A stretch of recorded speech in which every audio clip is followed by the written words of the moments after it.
What's up, guys? Welcome back to the JP and Trav Show on the JP and Trav YouTube channel, and also live from Travis's X, and also his Instagram account. As always, it's your host with the most, JP. To my right, I have my esteemed co-host, brother and friend, Travis J.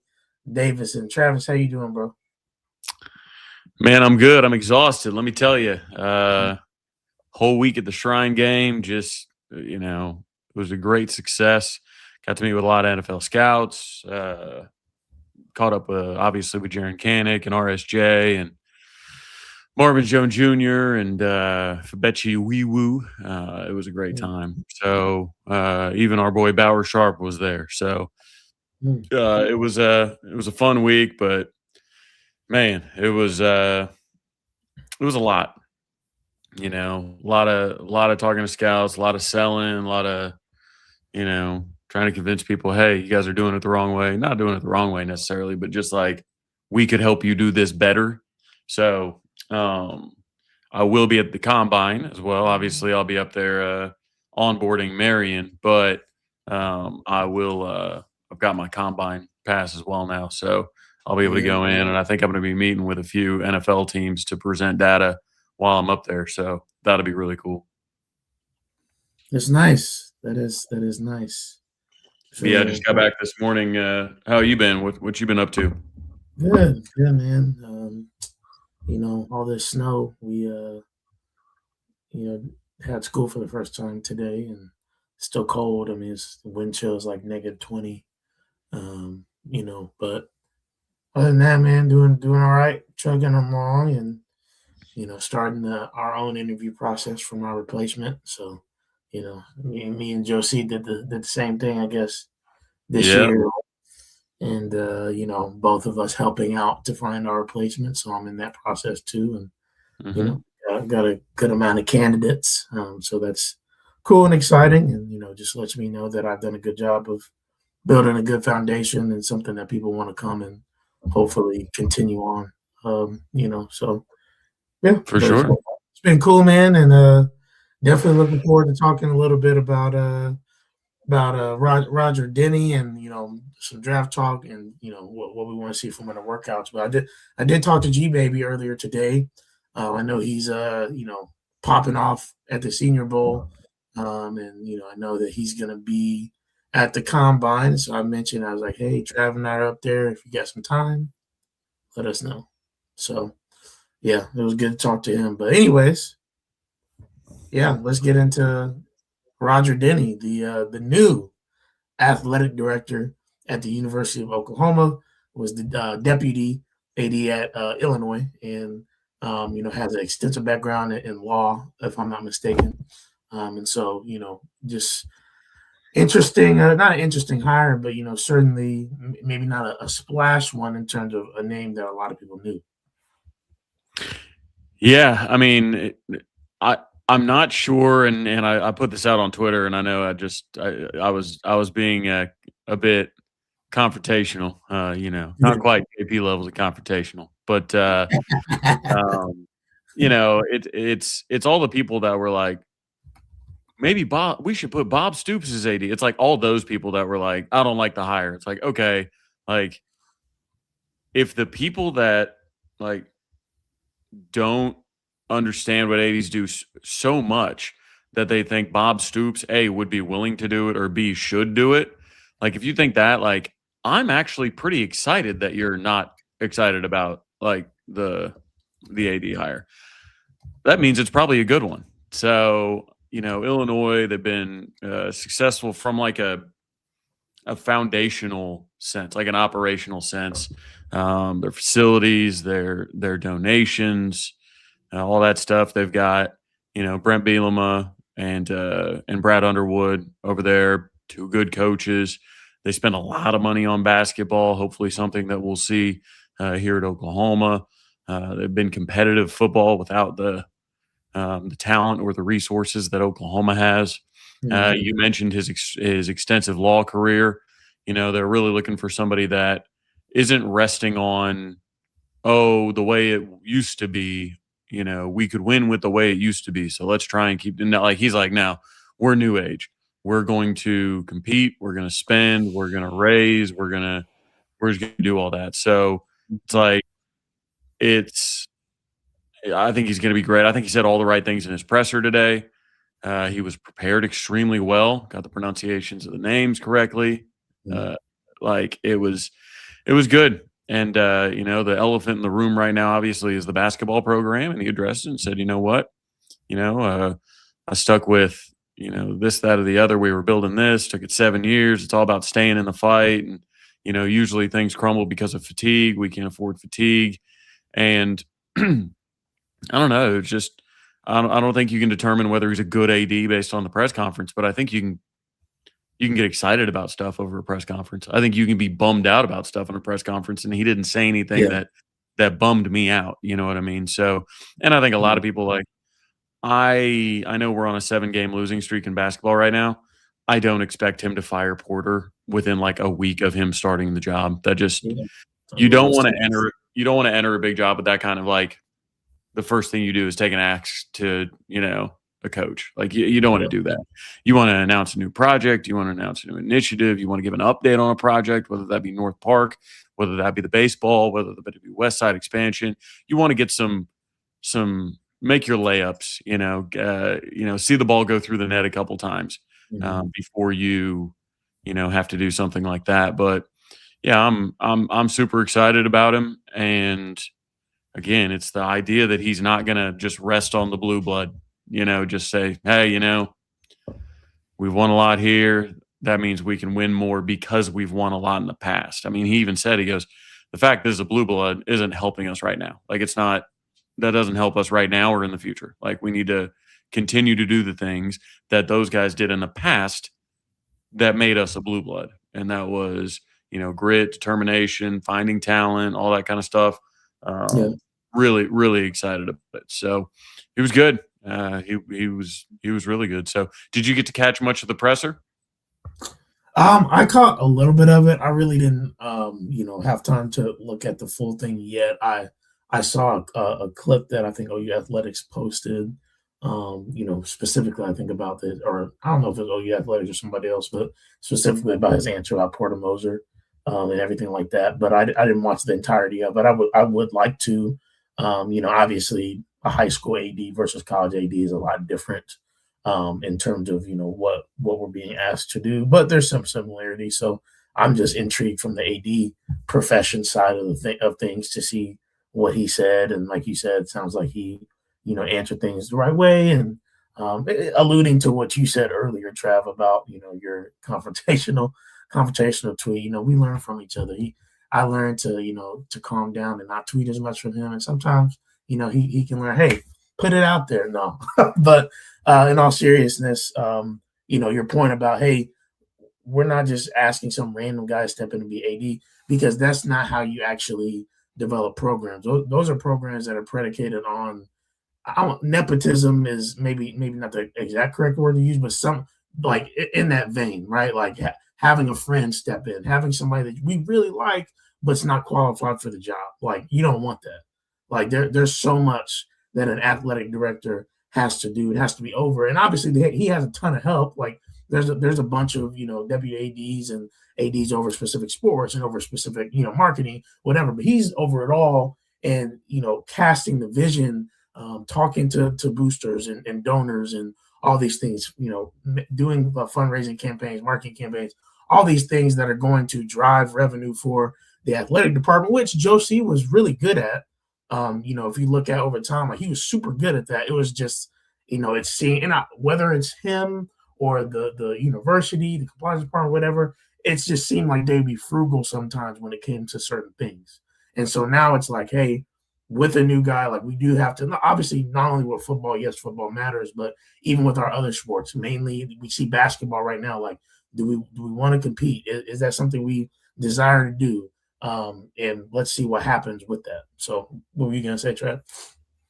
No, I was just thinking, like, you bring up with basketball, baseball, even football, like you need your three revenue sports. And I know softball is a revenue sport at Oklahoma, but like you need your traditional big three sports, football, men's basketball, and baseball Mm-hmm. to be rolling, like to be postseason every year.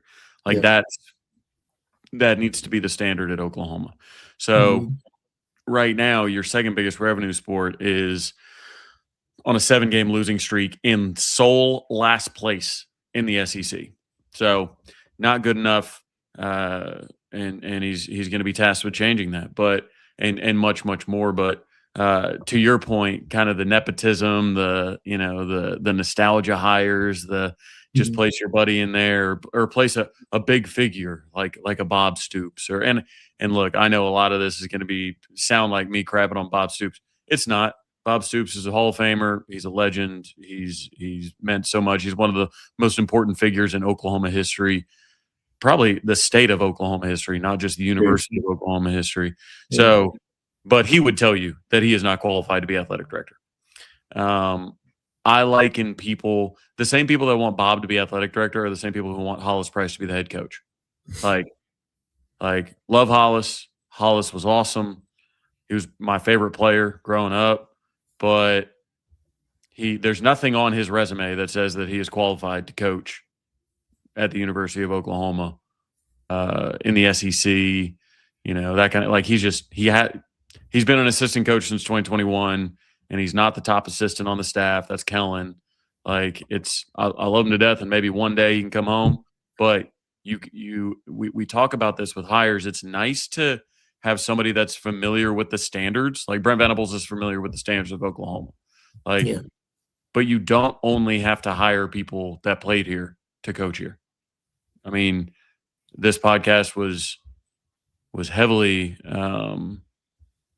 heavily opposed to Joe John Finley, but he played here. We played here. What do you mean? You'd much rather have Jason Witten, who played for Tennessee, right? Yeah. Like, so, Bill Bedenbaugh didn't play here. He's put more people in the NFL than the whole defensive staff has in the last 5 years.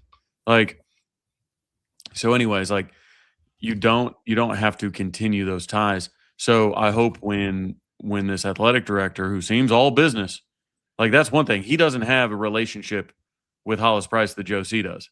He doesn't have the relationship with the Sampsons that Joe C does. He doesn't have those relationships.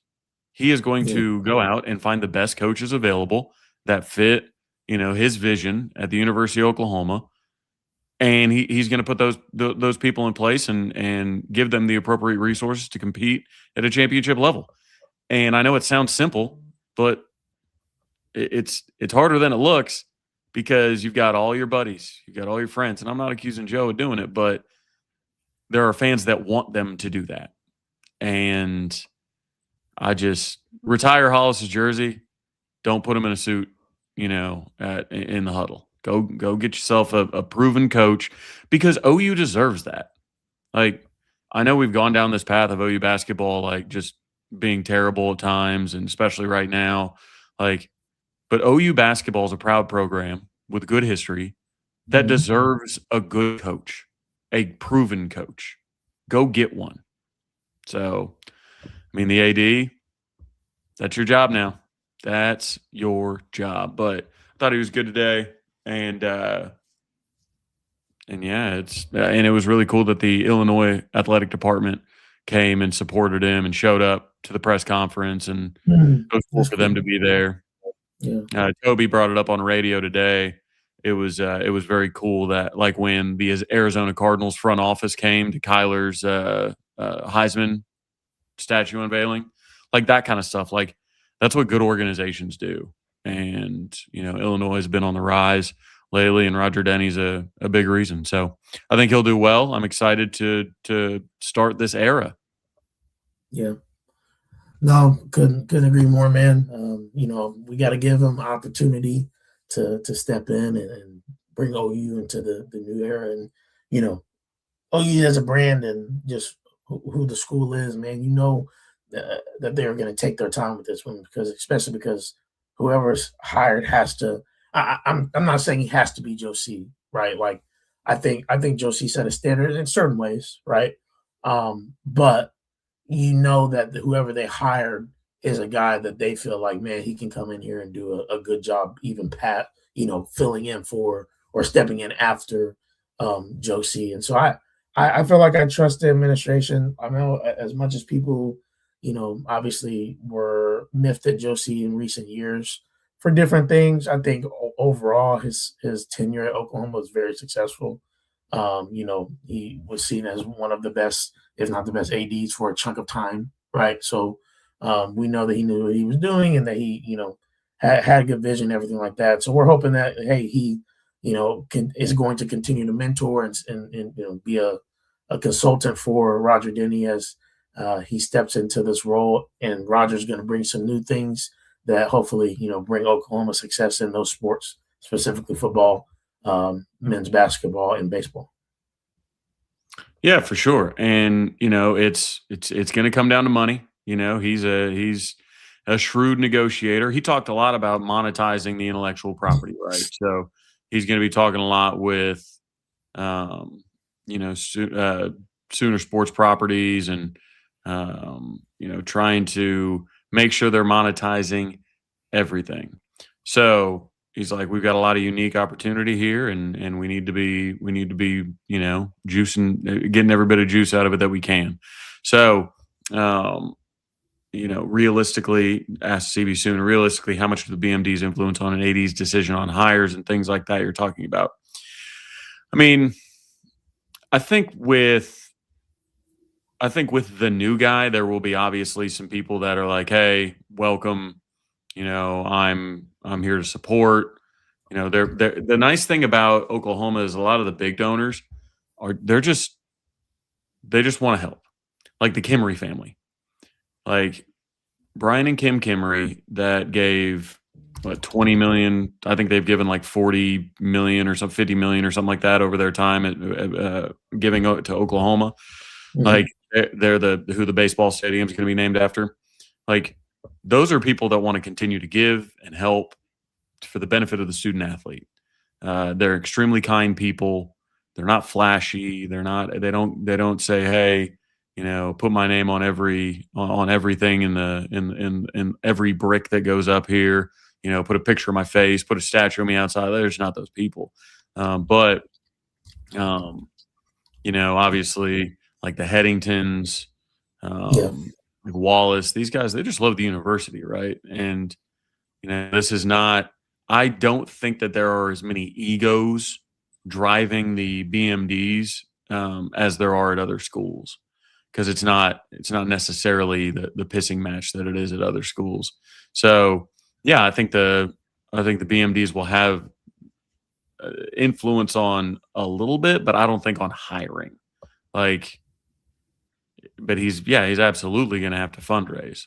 Like, you always will have to fundraise as an AD. Like, money makes the world go yeah, round. Like now more than ever. So when Joe came down to the OU Club of Tulsa event where we did the fireside chat with him, I was actually getting worried because we like I didn't have his cell yet, and I was talking to his assistant. I'm like, "Yo, like, where is he? Like, event's about to start. Everybody's here for Joe C. He's got to talk in 15 minutes. I haven't seen him yet."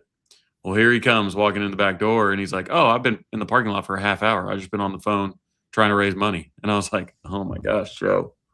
I was like, "Yeah, me worried sick." I was like, "Give me your cell phone so I can check on you in the future." He's like, "All right." yeah, So, anyways, the I think from the fundraising standpoint, if I'm Roger Denny, I am taking the old private jet and I am hitting up Dallas, Houston, Fort Worth, you know, Northwest Arkansas, probably Tulsa for sure, even the Northeast mhm, trip. And I am meeting face to face with the top 100 donors to the University of Oklahoma. Whether I'm taking them to breakfast, whether I'm going to get coffee with them, whether I'm going to have a beer with them, like I'm doing that if I'm the AD and I'm going to talk to them about, hey, what would you like to see? Here's my vision. This is what we're going to do. And, I'd like you to be a part of it. This is how much each thing is probably going to cost. I'll be, if you ever need anything, here's my cell. Call me. I'll help you out or find somebody that can. And I would do that. I don't want to see an email go out, like, and just some email blast that says, "Hey, come meet the new AD. $50,000 a plate. We're gonna have a chicken breast." Like, I don't want to see any of that nonsense. That's just not how you raise money. Like, Yeah. So I hope that President Harris puts him on a jet and gives him basically, I don't know, a month to meet with the top 100 donors and just introduce himself, make him feel welcome, make him feel, because there are a lot of them that got really close with Joe C. Yeah. Brother was AD for almost 30 years. Yep. So they got really close with Joe C. When they were writing those checks, Joe C was the one that was, I mean, a lot of these guys, their Sooner Club rep on their like profile is Joe Castiglione. So like there are going to be guys that are very loyal to him, and obviously Joe's blessing with Roger Denny is very important, but Roger's going to have to make those relationships quickly because with the support of Joe, that's great, but like they've got relationships spanning decades with Joe, and they got to catch up with that. You can't expedite that. I mean, I guess if there's a relational science company that they want to work with, I suppose we could probably expedite it, but that's neither here nor there. Neither here nor there. I swear, if I sign like 3 NFL teams before OU calls me back, I'm just kidding. They've been very receptive. That would be something. I know. I ran into Biedenbow in Frisco. He was about to fly up to go do some visits, and yeah, because Jerry Montgomery, who coached defensive line 2013, 2014 at OU, he's the Bengals defensive line coach. So he was at the Shrine game because he was coaching defensive line in the Shrine game. He came over. We were at a steakhouse and sitting at the bar, and we started talking bourbon. I came back with too much bourbon, and one thing leads to another. We're sitting there, and all of a sudden, old Bill B walks in, and I'm like, "Oh, look at the cat drug in." So he was having dinner there with Jerry and Fabechi and all those guys. So it's cool to run into him for sure. And then last night I had dinner with Jaron Kanik and some of the tailgate group and whatnot. Funny story real quick. Mm-hmm. One of the guys we were at dinner with last night, he goes, "So Travis, you're up on all this portal stuff and whatnot, right?" I was like, yeah. And, I stay pretty tuned into it. He goes, "So what position group you think really like made a big step up? What improved?" And I was like, I'm literally sitting next to Jaron, and even Jaron goes, "The tight ends," and I was like, I mean, it is, but he's like, Jaron knows what's up. Like Jaron, he knows what's up. So, but it was funny, and it was good to kind of kick it with them a little bit and see the last time that Jaron will ever put on Crimson Cream officially. So it was very good, and I'm glad he's got a sense of humor about it. I was like, "Bro, you were a linebacker, and the next year you were all SEC tight end." So I was like, he's a funny guy. So yeah, that's hilarious. That actually is very funny. He got to hang out. He got to hang out. He got to hang out all week with Kirby's favorite player, Bauer Sharp. They were two peas in a pod. They were hanging out all week. Yeah, and they were on the same team. They were both tight ends on the West team, so they were They were like, it's weird. There's a ton of downtime, like between 2 and 5 every day, and then schedule's nuts. It's wild. Shrine game's fun. I've always wanted to, like, if I wasn't involved in the Shrine game, I always thought it would be hilarious because they divide the teams up east west, right? So like I always thought it'd be funny if like you were just a West fan, Mhm. like if you just showed up to the game every year like decked out and like just like West and like a West jersey and like all year you talk about like yeah like who's your favorite team? The West team in the Shrine game. That's my favorite team. And like you tailgate it and you treat that like your Super Bowl. I think that'd be a lot of fun. A lot of Yeah. fun. Yeah. Low investment. You know, you basically go to Mhm. one game a year, but you just cheer like crazy. Yeah. That'd be It'll be fun. fun. It will be fun. It'll be exciting. Speaking of, man, obviously we've had a couple things on the Roger Denny tilt, and felt like it'd be good to move on. Nice segue to the draft process, and what we're seeing. Obviously, what you saw at East West Shrine Bowl from some of our guys like Fabechi and Jaron and Marvin Jones Jr. And then even speaking of our buddy Grayson, obviously, and allegedly Jaden Ott, which I have thoughts about that, but yeah, just want to let me put that out there for everybody. What are our thoughts about what these guys are doing, what we've seen, what you saw with your own eyes this week? Well, the Shrine game, Fabechi definitely helped his stock. So Fabechi and Kirby, yes, we're reading them everywhere. But with Fabechi, he got a lot of work at center because Pat Coogan, who was the Notre Dame transfer to Indiana, just won a national championship with Indiana. He was the Rose Bowl MVP. Or no, yeah, Rose Bowl MVP. He didn't show up because he had just won a national championship like 2 days before he needed to be there. And so originally he was going to be on the West team. So it was going to be Brian Parker from Duke, Fabechi Wiwu, and Pat Coogan all running center on the West team. Well, that sucks because you got to divide the game into thirds. Well, with Pat Coogan not showing up, Fabechi got an increase in snaps and an increase in reps at practice, and he made the most of it. So I'm excited for him. And obviously he won the Pat Tillman Award. Everybody loved him there. And then Jaron Canick, I think he improved his stock. He had good interviews. I think a couple of I know one team. I won't share too much, but I know one team told him if he ran below a certain number that they'd be giving him a call, and it was a 40 time. Yeah, it was. They've never seen Jaron run. Like they're about to get a call. I'll put it that way, or they're about to give a call. So yeah, with him, he improved his dress up. RSJ had a good couple days, and then he had like a ingrown toenail or something. He took his shoe off, and there was blood in his sock.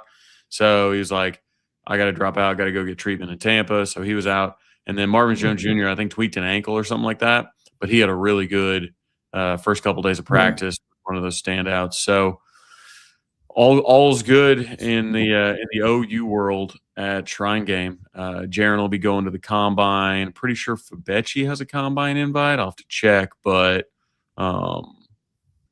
but yeah, they did well. So excited for him. And then yeah, with the Senior Bowl, obviously Grayson's been getting a lot of love. That spin move video came out, was violent. He's always just he's been so disruptive Yeah. into the backfield his whole career. So I think his trajectory is good. When you look at the other guys, Owen Heineke and Kendall Daniels and Jaden Ott, the freshest legs in the country at the Senior Bowl. Like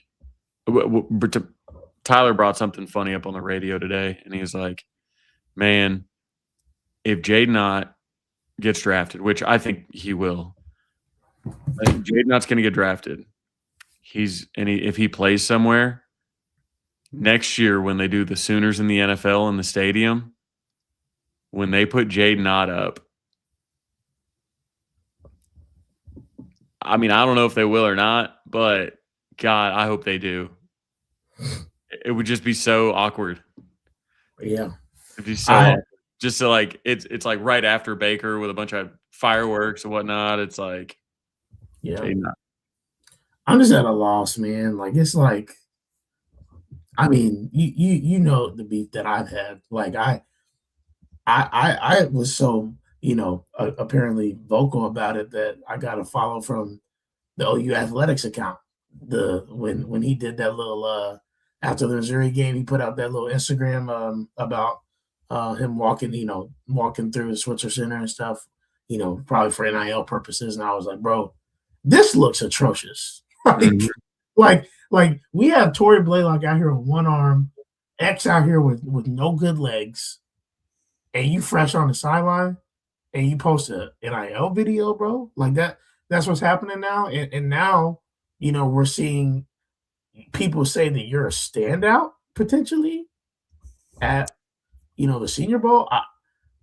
I don't know, man. It's either he got something messed up, or like we've talked about, man, DeMarco, man, I don't know. I don't know what we're gonna do. But here's for example, Gabe was like, what are we talking about here? Because Oklahoma running back Jaden Ott was an absolute killer block at the end of day 2. Let's watch this video. Here, I'm gonna I gotta answer together. Byron. I gotta answer Byron real quick. So Byron asks, is it mine? Work properly. Is it me?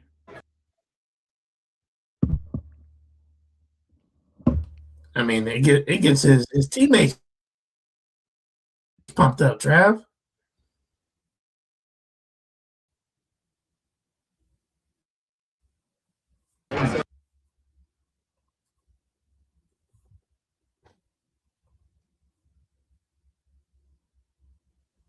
There we go. Just sad. There we go. There we go. Yeah, I had to switch over to my hotspot. So, but Okay. Did you see that? Byron Did you was see the video? asking. Yeah, I did. Yeah, you can finally block. Weird. So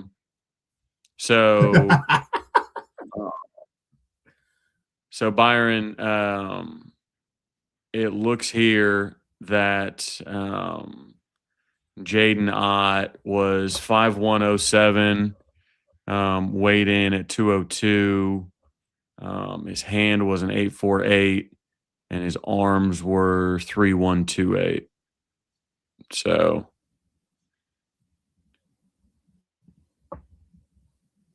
but yeah, if he goes out and balls out in the NFL, who we blaming? We blaming DeMarco. We blaming Nagy. We blaming Jaden Ott. We blaming, because we got to have blame somewhere, right? Yeah. Somebody's got to be at fault for this not working. Somebody, because somebody. We need our pound of flesh. Yeah. Houseway. That's all I gotta say. Houseway. Oh, that's all I gotta say. But yeah, man, I'm excited for G Baby, and I just feel like I know he's our guy, but I really feel like he is actually underrated. Like truthfully, I think he does so much. At 293, it'll be interesting because he's an interior defensive lineman, and it's like, I don't know, it's tough. It's tough once you get to the NFL, and it feels like every offensive lineman's like 340, like 6'5", 340. It's like, and I know he's done well with it for sure. He's going to continue to do well. Yeah. But I'm wondering how many GMs are going to get caught up in their old ways of, I need this position to be this tall and this heavy. I need this position to have this big a wingspan. I need this position, because he's not going to blow everybody away with his measurables, in my opinion. Yeah. But you turn on the film and he's not. like I said on Twitter, you turn on the film and he gets his mail sent to the backfield. He just made so many plays, and Oklahoma's going to miss him dearly. Yeah, they are. They really are. I'm interested, Trav, to see what his 40 time is. Yeah, I'll I be interested really by am. that. He'll be one of the faster ones. Yeah, yeah, because he can go. He ran track in high school, and you just see the way he explodes up the field off on tape. Man, it's exciting. It's Yeah, they exciting. really are. Yeah, I would Yeah. agree. Okay. Um. Okay. So, what are, in your opinion, Travis? Um. What are our prospects for highest draft pick? Probably R. Mason. You think? Oh, for sure. Yeah. Yeah, R. And Mason will be isn't in the he didn't do anything in the Senior Bowl with why? no. No, I think it'll be and I kinda get it, like, coming off injury, he wants to be healthy for the combine. Like, Makes it sense. is what it is. Like, these agents are like, if you so much as, like, have dry eyes, like, sit out of the bowl game. Like, we need you to be healthy for the combine. Yeah. So, anyways, and like I said, with his injury he was fighting back from, it makes sense for him to hang out. But I think he'll have a chance to get in the first round, but I'm thinking like top 50 pick. He's going to be around there. And then Deion Burks, honestly, I'd probably see the next one taken, Mhm. which I think a lot of Oklahoma fans will sit there and go, man, I really wish we would have got more out of him at Oklahoma. I mean, he's got great straight line speed. He tracks the ball well. He I don't know. He just didn't make enough people miss. I thought Yeah. he was going to be just crazy in the open field. Like Kadarius Toney. And Yeah, he's and you just never saw it, yeah. unfortunately. And I like Dion a lot. I thought it was telling that Isaiah Satania became the go-to wide receiver on the team immediately, but I just don't.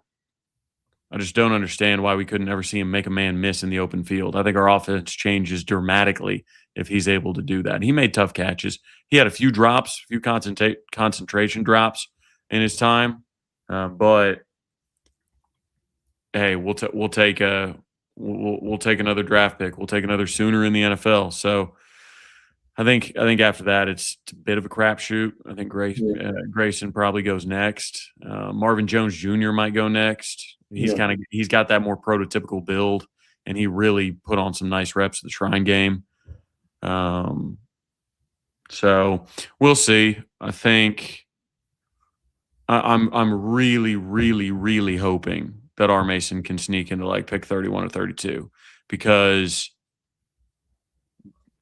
Oklahoma, I think it's in the last 20 years, has two defensive first round picks.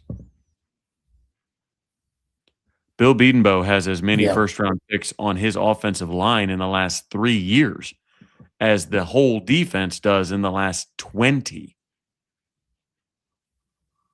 Like, that's crazy. For a place like Oklahoma, Yeah. Yeah.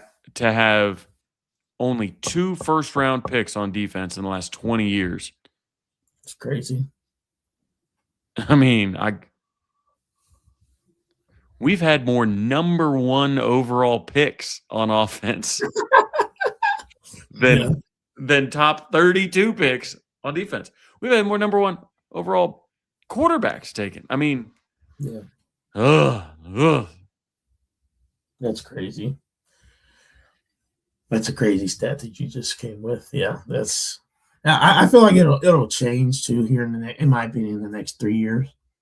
Like I think It's got to, man. Like, I think Cortland, is tracking to be a first round guy. I think Jaden and David are. David especially. I guess it would depend on If Jaden is seen as highly valued as I think he is as a run stopper, because obviously he's not the flashy, even like Grayson was like flashy. He's not going to get a bunch of sacks because that's not his, bread and butter. But does that mean that he wouldn't be like a first round defensive tackle? I don't know. Yeah. I could David's see kind of on that build, I like a guess. Powers and Boganowski type situation. Yeah. If Okoye is going to test through the roof, Yeah. so he can continue to build and be a sponge for Miguel Chavis. He's got a chance. Yeah, I mean corners. It's tough at corner because both of them are undersized compared to Yeah. what they want. And I mean, there was a 6'3" corner out there from Vanderbilt, and I'm like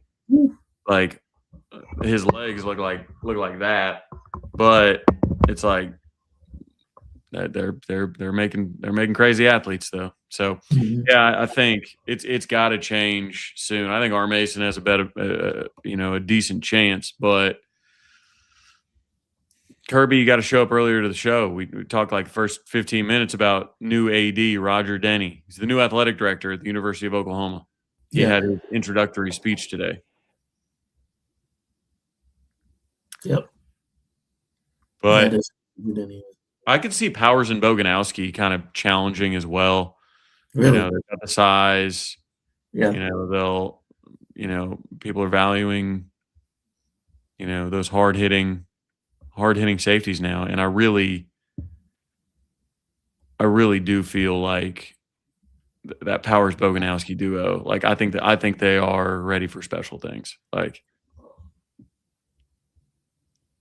I'm interested to see how as they step into a new role this year, just more, more responsibility and playing time on that. well, Yeah. and Peyton Bowen, like Peyton Bowen's going to be fun to watch as like the guy at safety, right? Yeah. Because he came in behind Billy, obviously. Billy gets drafted, and then it's RSJ's room. And then, now it's him. Peyton Bowen, the 5-star. The nightmarish headache recruitment. This is where it pays off, Peyton. This is where it pays off. Yeah. Yeah. Man, you forget about that a little bit. Man, I don't, because I had he committed to Notre Dame, or he flipped to Notre Dame, or sorry, flipped to Oregon while I was on air. And then the next day when I wasn't on air, he flipped to OU because the paperwork was wrong. I'm like, so I had to deal with all the fan base, text line, Twitter, going off on us and crashing out. And then the next day, the other two were like, "Oh man, best day on radio ever! It's a blast, man. They're in a great mood." I'm like, I had to have the David Hicks recruitment and the Peyton Bowen recruitment both go wrong on my day. David Hicks was brutal. I remember that one. That was a terrible day. I got a text from Lee Davis that day with just a throwing up emoji 13 seconds before it went live. And I was like, it was just too late. It was too late. And we opened with, "Welcome, it's David Hicks Day today on KREF." Tyler was saying it. I'm like, no, it's not. That's actually insane. Yeah, that was rough. Yeah, the Hicks to Norman. But and you know what? It worked out. Like obviously we got an amazing defensive line room. Or what Right. we have had, and these two are now stepping up. Interested to see who steps in behind them. As we continue to move forward. But yeah, man, Todd Bates has done his thing. Yeah, I'll be interested to see how that fleshes out. But exciting to see all these guys, coming out and doing well. And who knows, man? Like, I guess we'll see how our Mason tests, and if that makes him a low first round or something like that. Depending on, I know he's not, theoretically like size wise, his measurables aren't whatever. But you know what? Neither were Nick Benito's. And you see what Nick's doing. He's, the last 2 years been Player of the Year finalist and got a huge contract. And our Mason is not of the same type of build because Nick can cover a little bit too, but our Mason is an exceptional athlete. Exceptional athlete. No, he really is. And I think that, how he tests and on top of the fact that what his tape shows and as I said before, Travis, this man was voted first team all SEC and played like less than half the league games. That is Yeah. insane. In a conference like the SEC in particular, that's insane. So I think that shows just the type of player that he is. And I mean, coaches vote on that. And so they know what type of player he is. And so I'm interested to see, how it fleshes out for him. If I was Grayson's agent, I would bring up the video to every single scout I talked to. I would bring up the video of Grayson saying, "Yeah, R. Mason just told us to take this last snap off," and then show him the video of him running right through the soul, speed to power of the right tackle for Auburn, and getting through the running back who was trying to help, and him ending the game by sacking Jackson Arnold in the end zone for a safety. Like, he got through a double team and nobody else was rushing. He just said, "I'm going to go. I'm calling game." And he just, I mean, that is the embodiment of why you draft R. Mason Thomas, is because he's going to sit there and just say, "All right, game over. Watch this." And smoke that right tackle. I'll take him in Indianapolis, Travis. I'll take him up here in Indianapolis. We need a pass rusher. We need a pass rusher, man. Man, I don't know if we've got I know we've got some good edge rushers right now, but man, we're not going to be picking an edge rusher at our spot, but man, I'd love to have him on the Vikings. I just want a Sooner, I want another Sooner on the Vikings. We got Jalen Redmond now.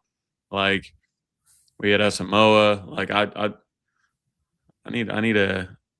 really wanted Billy Bowman. I was like, man, a Billy Bowman Vikings jersey would have gone so hard. Man.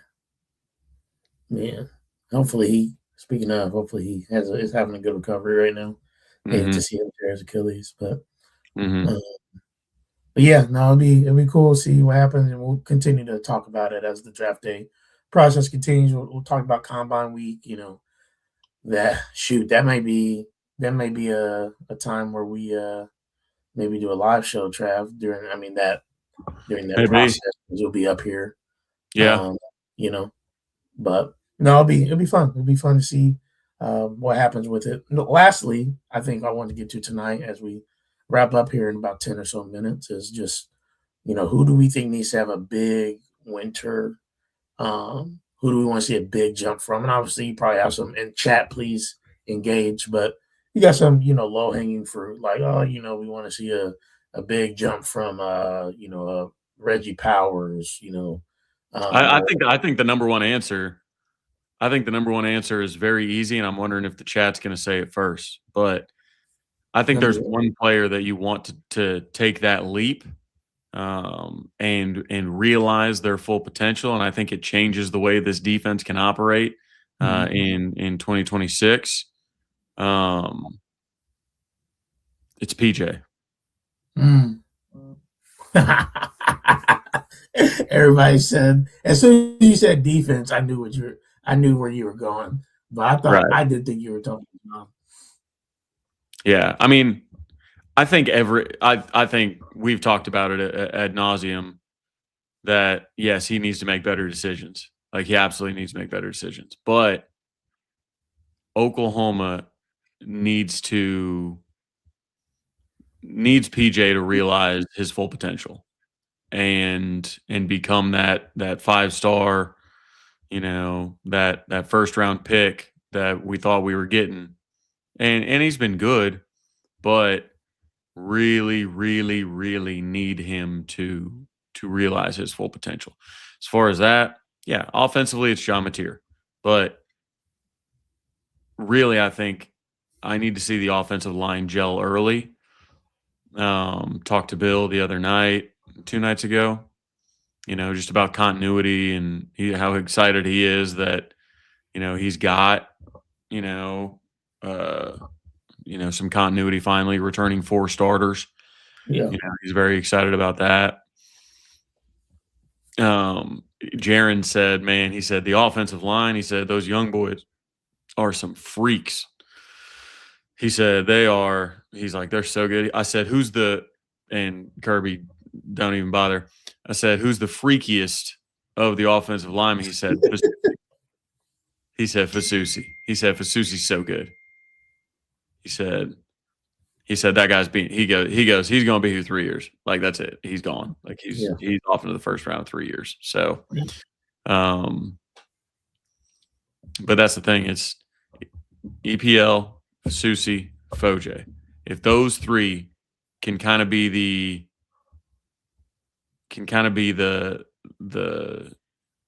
anchor, of and you can rotate a couple other guys out if you need to. Portal here, maybe Jake Michael at center, maybe Heath Ozida, kicks Foje out to right tackle and he plays the guard, or whatever has to happen. But if you can get consistent play over the next 2 years with Foje, Fasusi, and EPL, then Oklahoma's offense is just going to be night and day different. They're going to be able to run the ball. John Mateer is going to be able to trust the pocket, going to be able to get some downfield, kind of some longer routes developed. Yeah. Yeah. No, I agree with that. And we saw John Mateer starting to, in my opinion, starting to grow in that way towards the end of the year. And I think that him, hopefully next year, if we can actually get a freaking running game, that will help tremendously too. Just with play action, opening things up. You know what I mean? Like Unc said, tight end for Florida is going to be huge. I think being able to have tight ends that can actually block, and like you said, Jaron knows it. Jaron was good in the open field and with his hands, and great athlete. But being able to have somebody that knows what it means to block, and to have a tight ends coach that is a Hall of Famer, I think it's going to be exciting to see. And I think we talked about it, Trav, when we discussed Jason Witten on the show. Was that last week or 2 weeks ago? But the fact that people are like, well, do we know that he can coach tight ends, is insane to me. Like, I get the concept, but I'm like, dude, like he's a Hall of Fame tight end, bro. Like at the very least, like as long as he's not like an a-hole and gets into people's heads. And I hate to say this, but some people believe that about DeMarco. That's what I was about to say. I was like, look, there's a long track record of good players that made terrible coaches. Yeah. And I'm not saying DeMarco's a terrible coach, but like there's not a long list of dudes that are Hall of Fame players and great coaches. Sure. So, I mean, because so much of it, and here's why I think it's different. With Deion, I don't think that Deion Sanders is a good football coach. I don't think that he can coach corners, because what made Deion great at being a corner was nothing that he can teach somebody. Mm-hmm. You can't teach somebody to be Deion Sanders. I mean, what, he run like a 4.2? Who are you going to teach to do that? Who are you going to teach to be an elite athlete that can play 2 professional sports at the same time? Mm-hmm. Like, that's the thing. The only difference I get with Jason Witten is, yes, he was gifted athletically, size, speed, athleticism, whatnot. But what he became known for was toughness, accountability, right? Lunch pail guy, all the typical stereotypes. But that's why he succeeded. So I think that'll bode well for him in coaching. And he knows what it looks like. He'll be able to recruit well, everything like that. But it's going to be an improvement over Joe John. Like because it can't be worse. So this room right now, from a talent, like from an upside, like NFL perspective, you have more NFL body tight ends in the room right now than you've had. I don't know a year that we had this many NFL body tight ends in the room. You got them right now. So, I mean, Byron touched on it with setting the edge. I mean, watching the Florida tight end basically be another tackle out there. Yeah. I mean, that's significant. So, yeah, I think I think Jason will be fine. I'm interested to see. He's not going to be involved in like play design and stuff like that, and I think that's fine. He doesn't need to be. Take care of your room, instill a mentality in that room that look, it's just as sexy to block as it is to score touchdowns. Like, Yeah. let them know. Like go dominate your assignment. So I'm excited about it. You've got guys with multiple years of eligibility left, and you just know that he's going to recruit the position extremely well. Yeah, that's true. I believe it too. And that's more of what I was meaning. It's just like I think we've also seen just who he is from a little bit from coach perspective of like winning state championships, but a leader of men, and now you're asking him to be the leader of just the tight end room, like him pouring all his resources into something that he did at an elite level. Mm-hmm. I think would bode, not that it's 100% guaranteed, but it bodes well. Is what I would say, and I think we're allowed to be optimistic about it. Yeah. So Yeah. Pirates Sleep Soundly mentioned the two state titles. That was at Liberty Christian, a proud client of Team Sports Consulting Group. mhm. And yeah, it's the TAPS level. Tulsa Athletic Parish and Parochial Schools or something like that. Mhm. But it's their private schools and whatnot. So, yeah, I mean, he's had success as a head coach in high school. I think to your point, you just pour that energy into one room. I think he'll be successful. He's got a lot better chance. He's got a lot better chance of being successful than I think many just random former tight ends would, in my opinion. Yeah. Yeah. He does a good job relating to kids, which is, I mean, that's the name of the game. And also, his kid's the number one linebacker in the country in 2027. He was already an OU lean. So, I mean, you got to believe he wants to go where his dad is. You got to believe it. You would think it's going to be hard to beat Oklahoma in that, but there are other teams that are trying to upset, the apple cart. For sure, and that's understandable. And also, like, Cooper doesn't want to be a guy where it's like, I don't want everybody to stop recruiting me because my dad went and took a coaching job somewhere. Like, yeah. Okay, so we want to see. You said PJ offensively. We said John. Anybody else? I think it'd be nice to see. I mean, Kip was so good last year, but I wonder if Kip can take a little bit of another leap. I think. Trying to think offensively. I think it'd be nice to see Torrey make another leap and that, get back healthy obviously first, but put on some more muscle, be a little bit thicker, and hopefully keep a lot of that explosiveness. Yeah, it'll be interesting. B-Man, Byron says, do we have a true number one? I think Trell can be your number one. Like, Trell's an NFL receiver. Like, he was all ACC last year on an offense that, like, he was their passing offense. So he always got the top assignment. He got double teamed. He made competitive catches. He won 50-50 balls. He was able to run past people. I think Trell has the opportunity to be a number one. And it depends, like, I mean, I know what you're saying as a true number one, but Isaiah Satania was second in the SEC in receiving yards last year. And I know a lot of those situations where it's like, okay, he happened to get wide open at the end of the year because they just forgot to, there was a miscommunication and he was just standing wide open. The hideout play, like, there were a decent amount of Isaiah Satania plays, like his longest plays, that he didn't have anybody within like 15 yards of him.